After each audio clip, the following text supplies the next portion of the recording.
In this week's video, I want to talk about how do you transition into a career that you love. Interestingly enough, quite a few people that I've spoken with recently have been made redundant from their jobs, and that has been a trigger for them to think about what do they want to do with their careers moving forward. And so if you're moving into a career that's quite different to what you've done in the past, depending on the size of the shift, there might be some different skills, experience or qualifications that you might require. So in this video, I wanted to share 3 tips of the 3-step process for making that shift. And this process is based on a consulting framework, so hopefully it's reasonably easy and practical to apply. The first step is around understanding your current state.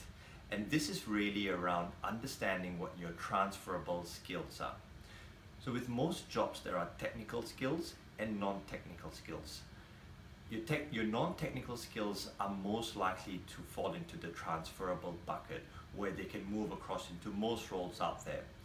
They tend to be more humanistic in nature. So as an example, they could be relationship building, establishing rapport, communications, so on and so forth. And so if you think about future of work and artificial intelligence and robotics and those elements replacing jobs, your humanistic skills are fairly protected because it's quite difficult for a robot. It'll probably be a long time before a robot can mimic us in that regard. So first step, understanding what your transferable skills are and being able to articulate that for future jobs or roles. The second step is around understanding what your to-be state is.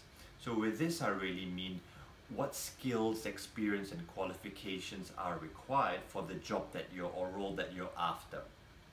The first step with this piece is around firstly understanding what you're interested in or what you love to do. So to do that, I'd encourage you to visit our website, workspy.com, and we've got a process there that can really help you. Once you've identified what you love to do, then it's about distilling that down into the skills, experience and qualifications that you need to be successful in that role. In order to figure that out, it's quite simple.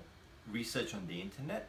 Secondly, speak to people who might be actively pursuing a job or role that you're interested in. The third step is, now that you understand your transferable skills, you also understand the skills, experience and qualifications that you require for the job or role that you're after. How do you get there? What's the roadmap that you need to create in order to acquire the skills, experience and qualifications that you're after? Now, the gap could either be really, really broad or quite narrow. And so the element in which people seem to struggle with the most is around qualifications, because that can take time and that can require a fair bit of money.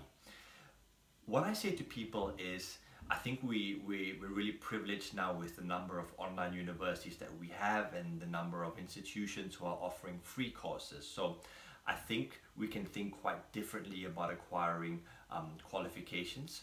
Also, think outside the box in terms of if you want to move into a career or a role that's quite different, which say for example may not have a large presence in the country that you're in, think quite differently about how you can do that. So a really quick story which I'd like to share with you is, I spoke with someone this week who is working in a resource management type role, and she's really passionate about archaeology.